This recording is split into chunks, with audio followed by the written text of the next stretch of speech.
Hello everyone, welcome back to my YouTube channel GS pathfinder. मैं हूं आपका GS mentor Ayush Dubey और एक बार फिर से आपके लिए लेकर आया हूं एक बेहद महत्वपूर्ण answer writing session. Answer writing series में हम एक वीडियो और ला चुके हैं। यदि आपने वो वीडियो नहीं देखा है तो आप हमारी प्लेलिस्ट पर पहले वो वीडियो देखिए और उसके बाद ये वीडियो देखिएगा। यानी कि ये हमारी आंसर राइटिंग सीरीज़ का दूसरा वीडियो है और आज हम पहले जो हम बातें डिस्कस कर चुके हैं उससे आगे की बातों को आज हम डिस्कस करेंगे।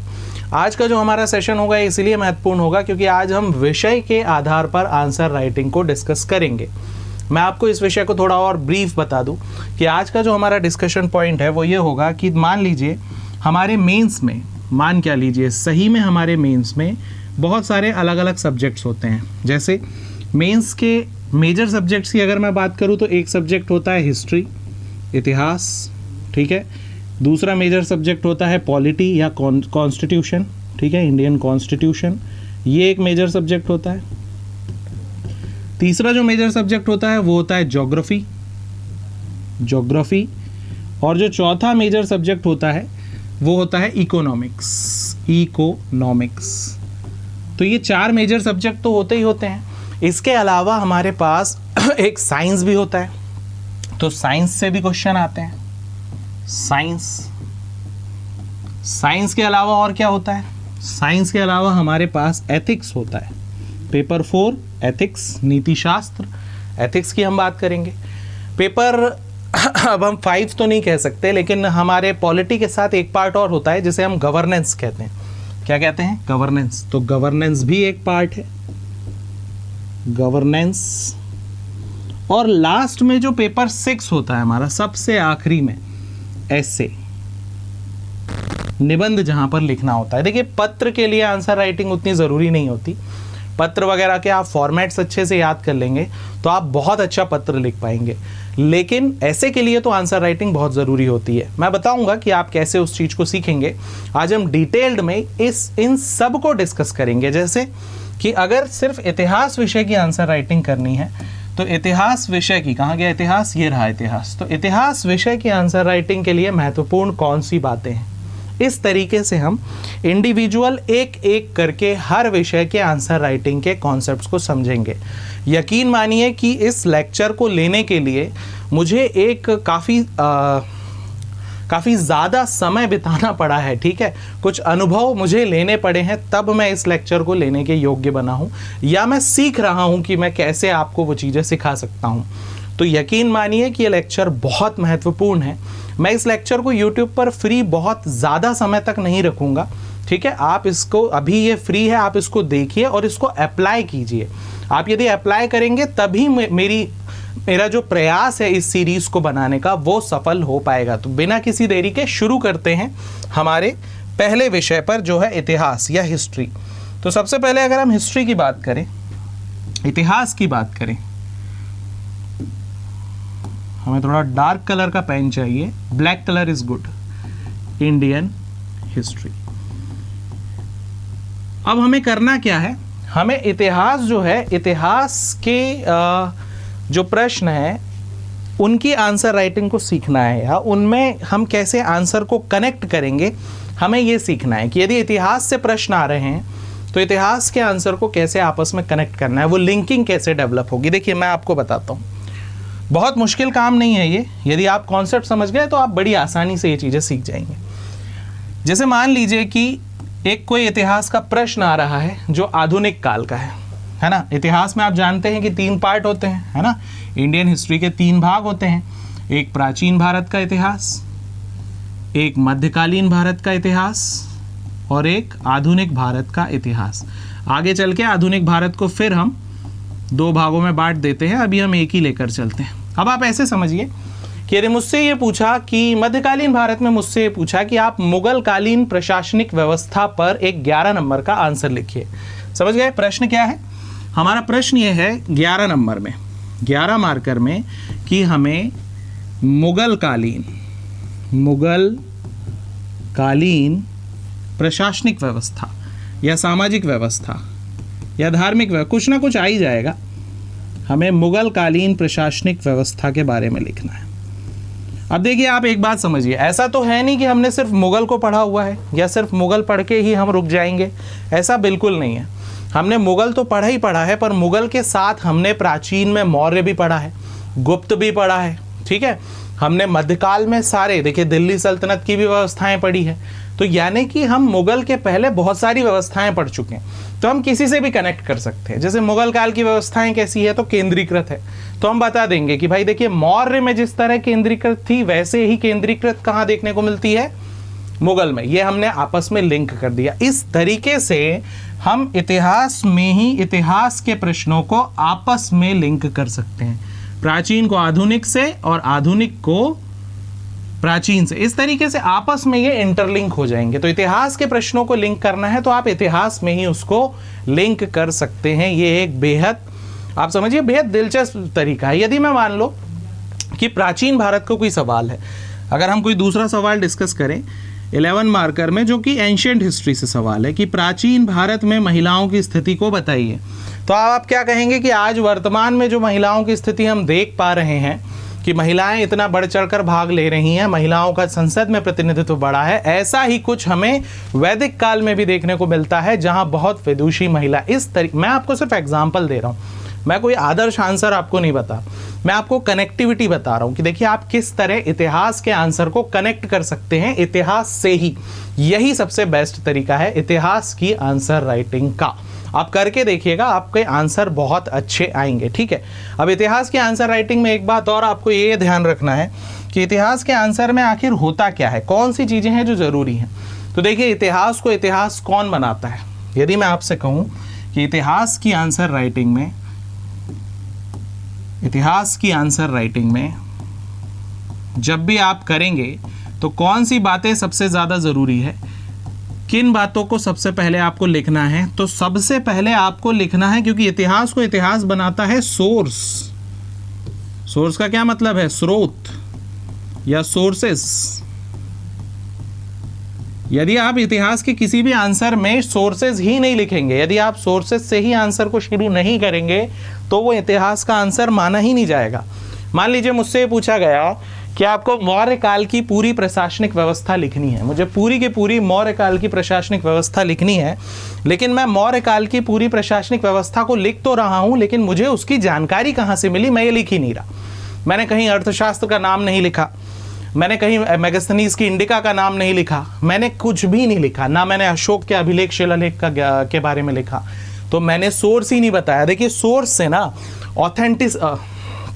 ऑथेंटिसिटी है ना, एक तरह से विश्वसनीयता आती है, ट्रस्ट डेवलप होता है कि हाँ भाई हम जो कह रहे हैं वो सही बात कह रहे हैं। ये किससे पता चलता है, ये सोर्स से पता चलता है। तो सोर्स तो लिखना बहुत ज़्यादा ज़रूरी है। तो इतिहास के आंसर में सबसे पहले सोर्स लिखिए। दूसरा डेट्स या दिनांक या समय। देखिए इतिहास में ना समय बहुत ज़रूरी है, ठीक है। मेरे साथ एक टीचर हुआ करते थे बहुत समय पहले, तो वो भी पढ़ाते थे, वो भी इतिहास ही पढ़ाते थे। तो वो उन्होंने भी शायद ये लाइन किसी की हो सकती है, मैंने तो उनसे ही सुनी थी कि दिनांक जो तारीख है वो इतिहास है और जो इतिहास है वो तारीख है। बिल्कुल ऐसे ही वो कहा करते थे। तो बिल्कुल डेट्स के बिना इतिहास है ही नहीं। मुझसे अगर ये पूछा गया कि समुद्रगुप्त की विजयों का वर्णन कीजिए, तो मुझे पता होना चाहिए कि वो टाइम पीरियड क्या है। या मुझसे पूछा गया कि भारत में अरब आक्रमण के क्या प्रभाव पड़े, यदि मुझे समय ही नहीं पता कि अरब आक्रमण कब हुए थे, तो मैं प्रभाव कैसे बताऊंगा। मुझे बताना पड़ेगा कि भैया वो 7वीं 8वीं शताब्दी की बात चल रही है। समझ में आ रहा है आपको। तो इतिहास के आंसर में दिनांक या समय होना बहुत जरूरी। दिनांक बिल्कुल नहीं कि अब आप बिल्कुल डेट बता दें कि सर 20 फरवरी को ही था, ऐसा नहीं करना। एटलीस्ट आपको शताब्दियों में तो पता हो कि 16वीं शताब्दी का पूर्वार्ध था कि 4थी शताब्दी का उत्तरार्ध था। अब ये शब्दों को सर्च करिएगा, पूर्वार्ध क्या है, उत्तरार्ध क्या है, ये है ना, ये सारे शब्द जो है हिंदी मीडियम वाले आपको तो डालना ही डालना है भैया अपने आंसर में। तो इतिहास की आंसर राइटिंग जो है इसमें ये दो बातें तो आपको रखनी है। तीसरा देखिए आप क्या कर सकते हैं इन दोनों चीज़ों के लिए, यानी सोर्स के लिए, तो आप ऐसे समझिए कि आप बहुत सारी बुक्स का रेफरेंस दे सकते हैं। बहुत सारी बुक हैं यार, बहुत सारी। आप तो बस बुक याद कर लीजिए कि जब भी मौर्य से संबंधित कुछ आया तो अर्थशास्त्र तो है ही है, लगभग अर्थशास्त्र में सभी जानकारी मिल ही जाती है। जब हम हर्षवर्धन के बारे में बात कर रहे हैं तो बाणभट्ट की किसी ना किसी किताब में, हर्षचरित्र में कुछ ना कुछ बात होगी। ठीक है, इस तरीके से आप किताबों का रेफरेंस दे सकते हैं। और इतिहास के आंसर राइटिंग में क्या जरूरी है, तो इतिहास के आंसर राइटिंग में थोड़ी सी, जो मुझे लगता है व्यक्तिगत रूप से आप भी इस चीज को अपना सकते हैं, कि एक पॉजिटिव, थोड़ा सा एक पॉजिटिविटी वाला आंसर हो तो ज़्यादा बेहतर है। जैसे देखिए, ऐसा नहीं है कि इतिहास में नेगेटिविटी ही नेगेटिविटी है। निश्चित तौर पर जब अंग्रेज आए, जब बाहर से आक्रमण हुआ, हमारा सोमनाथ मंदिर टूटा है, नेगेटिविटी है, नकारात्मकता है, लेकिन थोड़ा सा पॉजिटिव नोट पे उस आंसर को आप लगभग छोड़ सकते हैं। हालांकि ये गवर्नेंस में करना है, पर इतिहास के आंसर में भी करना है। अब मैं ये नहीं कह रहा कि आप कोई सकारात्मक बात लिख दीजिए, जैसे गुप्त काल को स्वर्ण युग क्यों कहा जाता है, तो आप थोड़ा सा पॉजिटिव नोट पर उसको छोड़ दीजिए, लेकिन हर आंसर में ऐसा नहीं करना। जहां जरूरत है वहां नेगेटिविटी होना। अब आपसे पूछा जाए कि उत्तर वैदिक काल में महिलाओं की स्थिति में गिरावट पर प्रश्न लिखिए, तो वहां आप पॉजिटिविटी से शुरू कीजिए और नेगेटिविटी की तरफ ले जाइए। लेकिन अगर सिर्फ पूछा जाए कि सिंधु घाटी सभ्यता की विशेषताओं पर बताइए, तो आप वहां पॉजिटिविटी बताइए लास्ट में, कि देखिए भाई, इतने पुराने, आज से इतने साल पहले भी इतने विकसित ये हुए कैसे। ये तो सोचने वाली बात है भाई, एक बार पढ़ तो लें हम स्क्रिप्ट, जो उनकी लिपि है हम वो पढ़ लें, तब पता चलेगा।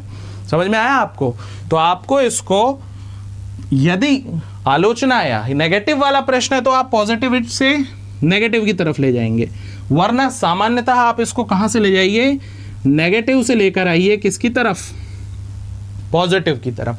अब आप कहेंगे आयुष सर आप ये क्या बात बता रहे हैं, ये बात मैं सच में, आप ये करके देखिएगा, आप इतिहास के प्रश्नों को लिख कर देखिए और उसमें इन 2-3 चीजों को फॉलो करके देखिए, निश्चित तौर पर आपका आंसर इंप्रूव होगा। तो इतिहास के प्रश्नों को इंप्रूव करने के लिए हमें एक तो उनमें सोर्सेस डाल देना है, सोर्सेस डालना बहुत जरूरी है ना, बिना सोर्सेस के वो आंसर हमारा जो है वो ज्यादा विश्वसनीय नहीं बन पाता है।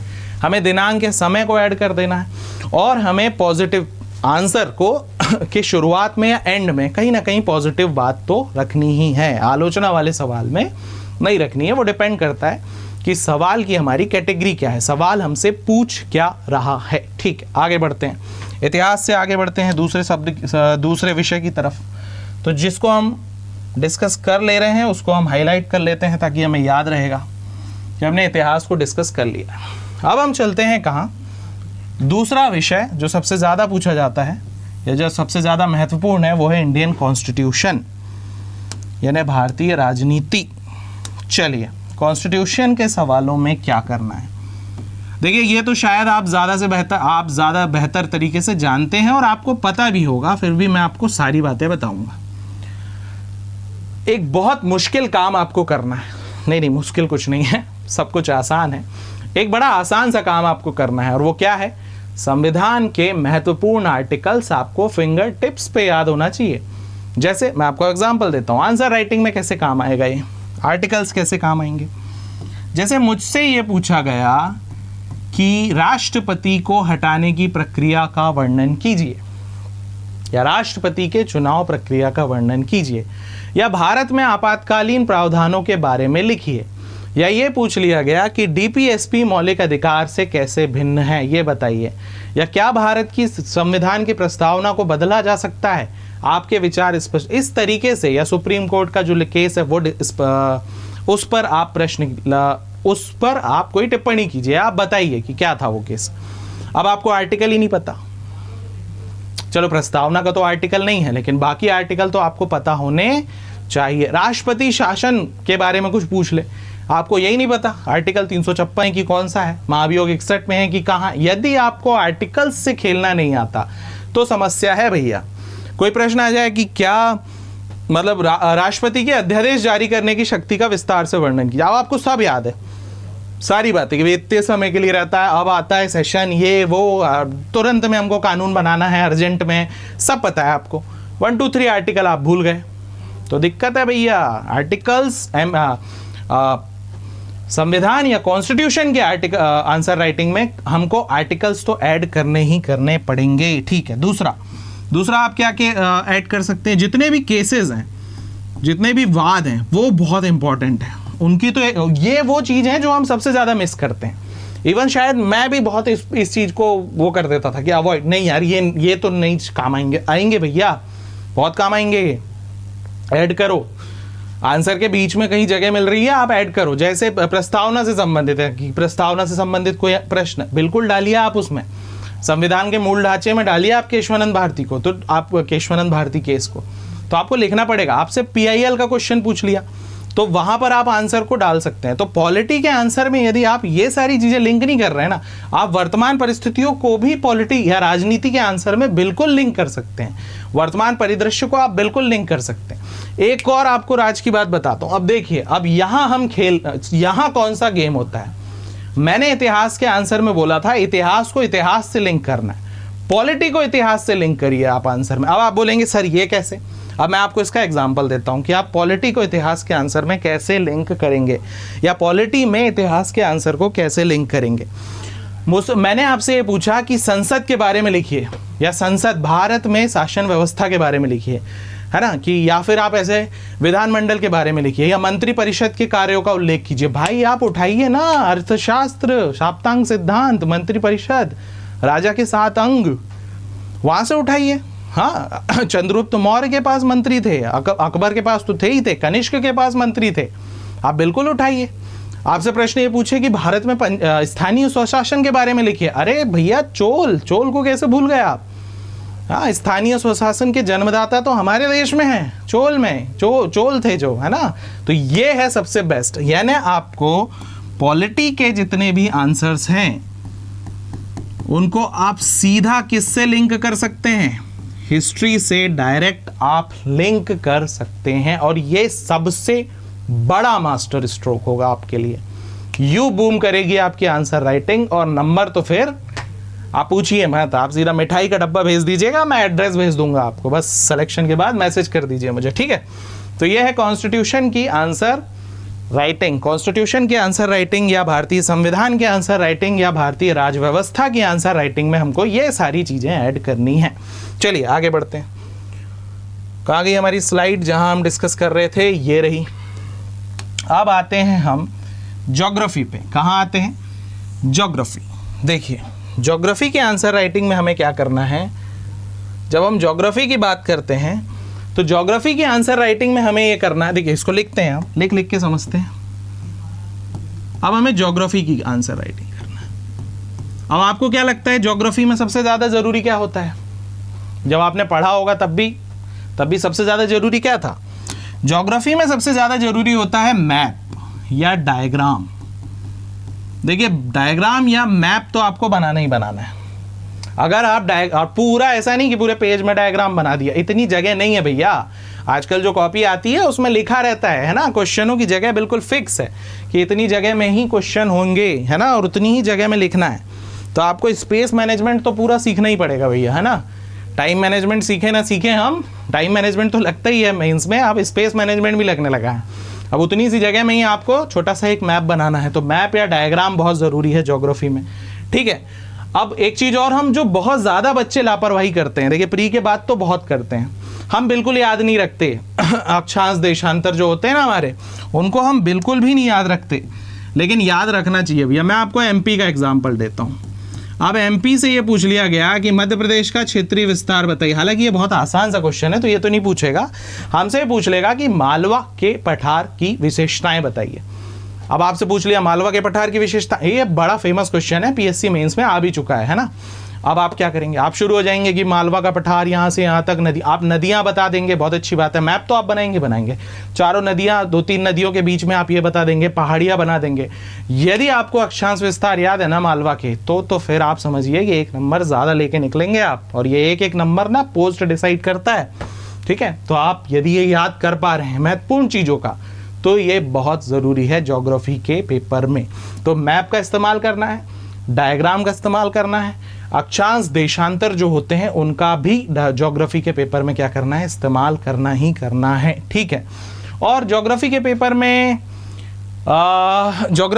में एक चीज़ और जो बहुत महत्वपूर्ण मुझे लगती है मेंस पॉइंट ऑफ व्यू से, वो है टाइम पीरियड या काल। वो आपने पढ़ा होगा ना, होलोसीन काल, क्रिटेशियस काल, है ना।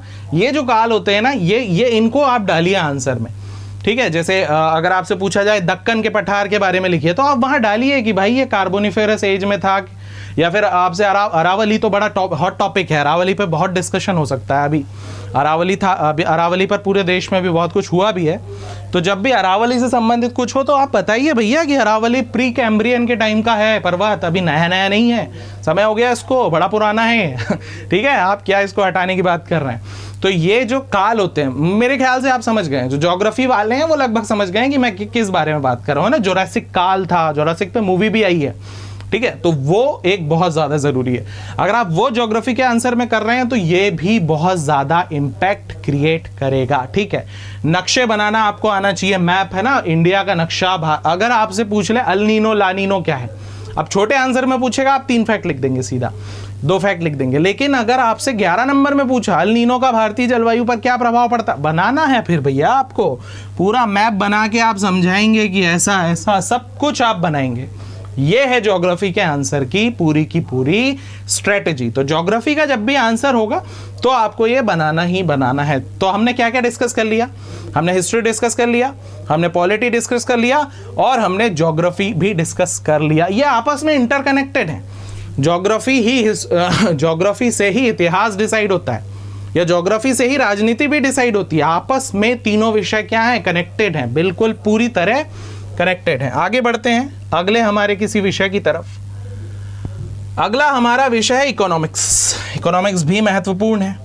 देखिए आप, इकोनॉमिक्स के आंसर राइटिंग जब हम करेंगे तो हमें किस तरह की चीजें करनी है, चलिए बात करते हैं इकोनॉमिक्स की। इकोनॉमिक्स अर्थशास्त्र, ये विषय अच्छा खासा परेशान करता है ना कुछ बच्चों को। बहुत मुश्किल नहीं है, यदि आप रियल लाइफ एग्जांपल्स से, आसान एग्जांपल से समझते हैं ना, अपने घर के आसपास की किराना दुकान के एग्जांपल्स लेके आप समझते हैं तो विषय बड़ा आसान हो जाता है अर्थशास्त्र, ठीक है। आप समझते हैं अर्थशास्त्र के आंसर राइटिंग में क्या जरूरी है। तो देखिए भाई, सबसे पहले आप बताइए क्या जरूरी है, क्या होना चाहिए अर्थशास्त्र के आंसर राइटिंग में। यहां आप इतिहास तो है नहीं, इतिहास की बात आप कर नहीं सकते, है ना। आर्टिकल्स जैसा कोई टूल भी नहीं है जो कभी बदलेगा ही नहीं, 70 साल से सब सेम चल रहा है। यहां चाहिए करंट अफेयर्स। यहां पूरा खेल किसका है बाबू, करंट अफेयर्स का खेल है। यहां आपको करंट अफेयर बहुत स्ट्रांग करने पड़ेंगे, करंट अफेयर्स। अब आपको पता होना चाहिए हर चीज, तभी आप इकोनॉमिक्स के आंसर्स को इंप्रूव कर सकते हैं। यहाँ डेटा चाहिए, ठीक है। अब डेटा कैसे, इकोनॉमिक्स के आंसर में आप इंडेक्सेस जो होते हैं, रिपोर्ट जो होती है, वो सब आपको ऐड करना पड़ेगा। इंडेक्स जो होते हैं अलग अलग वो, या रिपोर्ट जो होती हैं वो, ठीक है। हम जब प्री पढ़ते हैं तो प्री में हम 2 चीजें तो पढ़ते ही पढ़ते हैं, एक इकोनॉमिक सर्वे हो गया, आर्थिक समीक्षा हो गई, एक बजट हो गया। तो आर्थिक समीक्षा, बजट, है ना, जो लेटेस्ट जिस वर्ष आप मेंस दे रहे हैं, कम से कम राज्य का थोड़ा डिटेल में पढ़कर जाइए। मध्य प्रदेश का तो पूरा पढ़कर जाइए। यूट्यूब चैनल पर आपको मिल जाएंगे, अलग अलग यूट्यूब चैनल जो है वो बना देते हैं सारा उसका कॉन्सेप्ट। या चैट जीपीटी, आज एआई का भी आप भरपूर इस्तेमाल कर सकते हैं, पर एआई का डेटा थोड़ा संभल के इस्तेमाल करिएगा, है ना। एआई पे बहुत ज़्यादा भरोसा नहीं करना है। तो जिस वर्ष आप, मान लीजिए 2026 का मेंस आप दे रहे हैं, अभी 26 का मेंस अक्टूबर सितंबर में होने वाला है, तो आप 26 का पढ़कर जाइए। 27 का देंगे आप, 27 का पढ़कर जाइएगा, ठीक है। और योजनाएं ये जरूर आपको याद होनी चाहिए। बहुत ज़्यादा पुरानी योजनाओं पे नहीं जाना है। पुरानी योजनाएं अगर याद हैं तो बहुत अच्छी बात है, लेकिन वर्तमान में जो पिछले 2-3 साल में चर्चित योजनाएं हैं उनके बारे में तो ज़रूर पढ़िएगा, ठीक है ना, कि ये योजनाएं चल रही हैं, है ना। अब आपको पूरा ही पता चल जाएगा। जैसे देखिए, इसमें यही सारी चीज़ें ना आपको गवर्नेंस के आंसर राइटिंग में भी काम आएगी। जैसे मैं आपको एग्जांपल देता हूँ, हम चलते हैं गवर्नेंस पे 1 सेकंड के लिए। ये रहा गवर्नेंस। अब देखिए कैसे काम आएगी।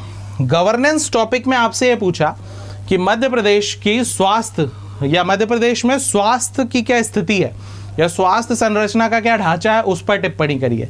या मध्य प्रदेश में महिलाओं के स्वास्थ्य सुधार के जो कार्यक्रम चलाए जा रहे हैं सकारात्मक, उनका वर्णन कीजिए। या शिक्षा की क्या स्थिति है, इस पर बात कीजिए। ऐसे ही प्रश्न आते हैं भैया, आप मेंस का पेपर देख लीजिए, PYQ। अब आप क्या करेंगे, अब आपके पास है ये सारा जो मेरे पीछे, कहाँ गया गवर्नेंस में, कहाँ गया, ये सारे आपके टूल्स हैं। योजनाएं आपके पास होंगी, आप पट से बताएंगे कि भैया महिलाओं के लिए ये योजना है, शिक्षा के लिए ये योजना है, बच्चों के लिए ये योजना है, सारी स्वास्थ्य के लिए ये योजना है। अब आपके पास एक चीज और है, क्या? वो है ये डेटा, फैक्ट्स, कि भाई इस योजना के लिए इतना पैसा, इस योजना के लिए इतना पैसा, इस योजना के लिए इतना पैसा, इस योजना के लिए इतना पैसा। तीसरा, आपके पास एक चीज और है, देखिए हर सरकार ना अपने लिए कुछ लक्ष्य निर्धारित करती है। जैसे हमारे सस्टेनेबल डेवलपमेंट गोल हैं, उसके पहले मिलेनियम डेवलपमेंट गोल थे, है ना, उसके साथ में हमारे 2030 तक हमारे बहुत सारे गोल्स होते हैं कि इस वर्ष तक ये खत्म, इस वर्ष तक ये खत्म, इस वर्ष तक ये खत्म।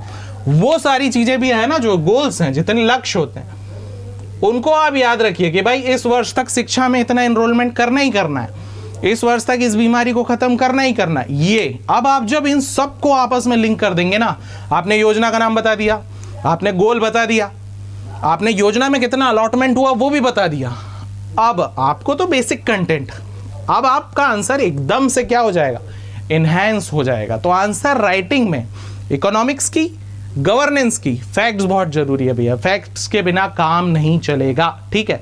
आईएमएफ क्या रेटिंग दे रहा है? आईएमएफ ने जैसे हमारा जो जीडीपी है, जीडीपी की जो ग्रोथ रेट है उस पर आईएमएफ क्या कह रहा है ना, अलग अलग संस्थाएं क्या कह रही हैं, वर्ल्ड बैंक का क्या कहना है, जीडीपी कौन सा सेक्टर हमारा अच्छा काम कर रहा है, टर्सरी, प्राइमरी, सेकेंडरी, टर्सरी, हम सबसे ज़्यादा एक्सपोर्ट किसको कर रहे हैं, हम सबसे ज़्यादा इंपोर्ट किसको कर रहे हैं, ये बेरोजगारी दर क्या चल रही है ना, या हम कहें कि क्या कहते हैं उसको, राष्ट्रीय आय के बारे में, प्रति व्यक्ति आय के बारे में पहले क्या थी, 10 साल पहले क्या थी। इस तरह के बहुत सारे फैक्ट्स जो है ना आपको इकोनॉमिक्स में इकट्ठे करने पड़ेंगे। और जब आप ये पूरे फैक्ट्स इकट्ठे करेंगे ना, और वो फैक्ट्स के साथ जब आप अपने आंसर लिखेंगे ना, तो यकीन मानिए कि आपका इकोनॉमिक्स का आंसर एक स्टेप आगे नहीं बढ़ेगा, बहुत ज़्यादा स्टेप आगे बढ़ जाएगा, और बहुत अच्छा आंसर आप इकोनॉमिक्स का लिख देंगे, साथ ही गवर्नेंस का भी लिख देंगे। तो इकोनॉमिक्स और गवर्नेंस दोनों के आंसर के लिए ये सारी चीज़ें जो है बहुत ज़्यादा महत्वपूर्ण है, ठीक है। यदि थोड़ा तेज मैंने बोल दिया हो तो इस वीडियो को दोबारा देखिएगा, नोट डाउन कीजिएगा एक एक चीज़ें और काम कीजिएगा उस चीज़ पे, है ना। आंसर राइटिंग शुरू कर दीजिए, मैं बार बार बोल रहा हूँ, जो बच्चे तैयारी शुरू करें हैं आंसर राइटिंग शुरू करिए, ठीक है। प्रीलिम्स तो आप निकाल लेंगे, प्रीलिम्स पक्का निकालेंगे। जिस दिन आप आंसर राइटिंग शुरू कर देंगे ना, आपको खुद को इस बात का विश्वास हो जाएगा कि भैया मैं अगर मेंस की तैयारी शुरू कर दिया हूं तो प्री तो मेरा कोई रोक ही नहीं सकता। प्री के लिए कॉन्फिडेंस ही सब कुछ है, पढ़ाई तो है ही, ठीक है। अब चलते हैं हमारे दूसरे सब्जेक्ट की तरफ। अब कौन कौन से सब्जेक्ट बचे? साइंस बचा है, एथिक्स बचा है और ऐसे बचा है। चलिए तीनों के बारे में बात करते हैं एक साथ, साइंस, ऐसे और एथिक्स।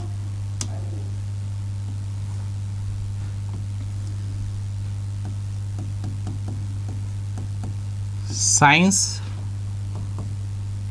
एथिक्स और ऐसे।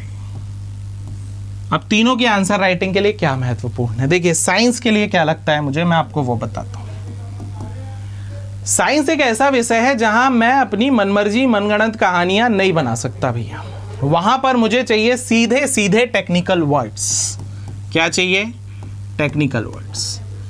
तो साइंस का आंसर जो है वो टेक्निकल वर्ड्स में ही लिखा जाता है। देखिए याद रखिएगा, हिंदी का भी जब पेपर होता है ना, तो ये साइंस के साथ तो आप याद रखेंगे ही टेक्निकल वर्ड्स। जब हिंदी का पेपर होता है तो हिंदी के पेपर के लिए भी मात्रा वगैरह जो है ना, हिंदी की टेक्निकलिटी वो बिल्कुल सही होनी चाहिए। नंबर वहाँ भी कटते हैं भैया। बड़े बड़े प्रोफेसर जो है ना, जिन्हें हमारी उम्र से ज़्यादा अनुभव है, वो जब कॉपी चेक करते हैं तो वो देखते हैं कि यार ये तो हिंदी की बेस, हिंदी मीडियम वाला बच्चा हिंदी मीडियम से फॉर्म भर रहा है, 12-15 साल की पढ़ाई करके हिंदी की आ रहा है और हिंदी लिखना नहीं आता इसको। ये थोड़ी समस्या वाली बात होती है भैया। तो साइंस के जितने भी होते हैं जैसे फिजिक्स, केमिस्ट्री, बायोलॉजी, यहाँ टेक्निकल वर्ड्स ज़रूरी है, यहाँ टेक्निकलिटी ज़रूरी है। तो और यहाँ क्या है ना, मैं आपको विशेष बात बताता हूँ। अगर आप यहाँ देखेंगे ना, चाहे फिजिक्स हो, चाहे केमिस्ट्री हो, चाहे बायोलॉजी हो, तीनों को, फिजिक्स, केमिस्ट्री, बायोलॉजी, यहाँ नए प्रश्न बनाने की संभावना ना थोड़ी सी कम है। इतिहास में बहुत है, राजनीति में बहुत है, गवर्नेंस में तो बहुत ज़्यादा है, इकोनॉमिक्स में भी, लेकिन यहाँ नहीं है। बायोलॉजी में थोड़ा कम है। तो इस बात का आपको फायदा उठाना है कि भाई जो पीवाईक्यू के प्रश्न है, पुराने प्रश्न है, उनको बार बार बार सॉल्व करिए। आप ये चीज़ नोटिस करिएगा, आप अभी घर जैसे ये वीडियो देखेंगे आप पुराने मेंस के क्वेश्चन उठाइएगा और आप उनको देखिएगा कि हाँ आयुष सर सही कह रहे हैं या नहीं। 4 साल पहले के क्वेश्चन आज के क्वेश्चन लगभग ऑलमोस्ट सिमिलरिटी मिलेगी, क्योंकि यहाँ पे जो प्रश्न होते हैं ना वो एक लिमिट में ही पूछे जाते हैं। बहुत ज़्यादा यहाँ आप ऐसे समझिए, बहुत ज़्यादा यहाँ प्रश्नों का स्कोप है नहीं, ठीक है, बहुत ज़्यादा प्रश्नों का स्कोप नहीं है यहाँ। और टेक्निकल वर्ड्स के बिना ये आंसर नहीं हो सकते। फिजिक्स में मैं देखिए, ह्यूमैनिटीज़ में मैं कर सकता हूँ, है ना, वहाँ मैं थोड़ा सा शब्दों से खेल सकता हूँ, यहाँ गुंजाइश कम होती है। तो टेक्निकल वर्ड्स पर काम कीजिए कि यहाँ सिनॉप्सिस बहुत काम आएंगे, बिना सिनॉप्सिस के यहाँ नहीं होगा काम। बाकी में आप सिनॉप्सिस नहीं भी बनाएंगे तो दिक्कत नहीं है, पर यहाँ तो आपको सिनॉप्सिस बनाना ही बनाना पड़ेगा। यदि आप सिनॉप्सिस नहीं बनाएंगे तो फिर दिक्कत है। और ये जो लोग क्या होता है पीसीएस में बहुत सारे बच्चे जो होते हैं ना वो बीए ले लेते हैं पहले 10th के बाद ही आर्ट में चले जाते हैं। अब 11वीं 12वीं में फिजिक्स केमिस्ट्री पढ़ा नहीं, बायो तो वैसे भी मैथ्स वाला तो वैसे भी नहीं पढ़ता है, या मैथ्स बायो तो बायो थोड़ा सा नया होता है, सबके लिए बायो नया होता है, पर आर्ट वालों के लिए फिजिक्स केमिस्ट्री भी थोड़ा सा नया होता है। और अब थोड़ा सा मैथ्स वगैरह भी डाल दिया है इसमें, है ना, मैथ्स की भी एक यूनिट आ गई है मेंस में, तो फिर आपको यहाँ पे थोड़ी मेहनत तो करनी पड़ेगी, है ना। तीसरे पेपर में हमारे साथ क्या होता है ना, मतलब बहुत सारे अधिकांश बच्चों के साथ कि हम शुरुआत में पेपर 1 के पार्ट 1 में घुस जाते हैं हिस्ट्री, और हिस्ट्री अथाह है, हिस्ट्री कम तो बिल्कुल नहीं है, बहुत बड़ा है हिस्ट्री का सिलेबस। पॉलिटी फिर भी कम है, हिस्ट्री बहुत है। और पेपर 1 ही कंप्लीट करते करते करते हमारे 3 महीने खत्म हो जाते हैं, जैसे तैसे पेपर 1 पेपर 2 ही हम कर पाते हैं। साइंस को साथ में लेकर चलिए, है ना, साइंस के छोटे छोटे पार्ट्स लीजिए, एक यूनिट को एक हफ्ते पढ़िए, लेकिन साइंस को पढ़िए टेक्निकल वर्ड्स के साथ पढ़िए। साइंस में बहुत ज़्यादा नहीं पढ़ना है कि बड़ी मोटी सी किताब ले आए और वो पूरी बड़ी मोटी सी किताब पढ़नी है, नहीं भैया, छोटा सा पतली सी 100-200 पेज की कॉपी काम हो जाएगा आपका। बस उसमें PYQs होने और जितना सिलेबस है उसका टेक्निकल वर्ड्स आपके पास होने चाहिए। तो ये साइंस के लिए आपको आंसर राइटिंग में याद रखना है। बात करते हैं एथिक्स की। एथिक्स देखिए, आप में से बहुत सारे लोग होंगे जिन्हें बातें बनाना बहुत गजब का आता होगा, है ना। फिलोसोफर्स या फिलोसॉफी जो लोग बहुत अच्छे से समझते होंगे। एथिक्स के आंसर में भी यही है। एथिक्स के आंसर में भी आपको बहुत कुछ टेक्निकल, एथिक्स के कुछ टेक्निकल वर्ड्स होते हैं, बहुत सारे ऐसे शब्द होते हैं जो आपको याद होने चाहिए, है ना। और थोड़ा सा और आप ऐसे समझिए कि जिन बच्चों को इन सब चीज़ों का बहुत इंटरेस्ट होता है ना, जिन्हें कॉन्सेप्ट्स का बहुत इंटरेस्ट होता है, जो पॉलिटिकल आइडियोलॉजी हो गई, समाजवाद क्या है, मार्क्सवाद क्या है, गांधीवाद क्या है ना, नेहरू जी का क्या था इस देश को लेकर एस्पेक्ट, इस तरह की चीज़ें जो होती है ना, उन्हें एथिक्स बहुत अच्छा लगता है। यहाँ हमको राम मनोहर लोहिया जी का समाजवाद क्या है, भीमराव अंबेडकर जी के क्या विचार थे, बौद्ध दर्शन क्या है, जैन फिलोसॉफीज क्या है, वो सारी बातें यहाँ होती हैं। तो ये इसका जो मुझे लगता है यहाँ मेरे पास जो सबसे अच्छा सजेशन है वो क्या है, वो मैं आपको देता हूँ।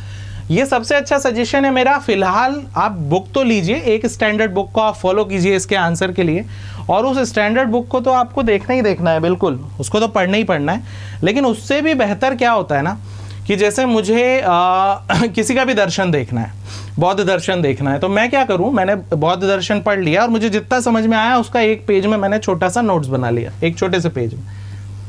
उसके बाद मैंने बौद्ध दर्शन के यूट्यूब पे 2-3-4 वीडियोस और देख लिए। अब बौद्ध दर्शन जो है मेरा, बुद्धिज्म जो, वो पूरा कॉन्सेप्ट फिलोसॉफी मेरे दिमाग में स्टोर हो जाएगी। ये सबसे अच्छा तरीका है। कुछ भी नया मिला मैंने उस पेज में ऐड कर दिया, बस यही सबसे अच्छा तरीका है। और एथिक्स के साथ एक गलती और करते हैं पीएससी के बच्चे, पीएससी के सारे एस्पिरेंट्स, एथिक्स की आंसर राइटिंग को बहुत हल्के में लेते हैं कि इसको तो देख लेंगे, इसको तो कर लेंगे। नहीं भैया, जब सवाल देखिएगा, है ना, सवाल बहुत ज़्यादा घुमाता है एथिक्स, ठीक है, और एथिक्स हर किसी की पकड़ में भी नहीं आता है। तो एथिक्स को अगर आपको स्ट्रॉन्ग करना है, आपको इसका कंटेंट तो मिल जाएगा, आप उस कंटेंट को लीजिए, लेकिन कंटेंट को बार बार पढ़ के भी आपको परेशान करेगा। पूर्वाग्रह क्या है, मनोवृत्ति क्या है, कौन थिंकर, कौन फिलोसोफर क्या बात कर रहा है, किसका सपना क्या है, थोड़ी दिक्कत आती है।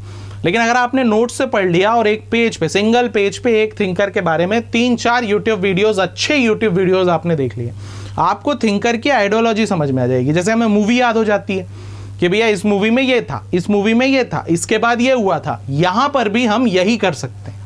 कि हाँ यार ये तो ऐसा है, ये तो इस बारे में सोच रहे हैं, ये तो ऐसा एक राज्य चाहते हैं, ये ऐसी राजनीति चाहते हैं। बस एक बार आपके दिमाग में स्टोर हो गया, आपका एथिक्स का काम हो गया।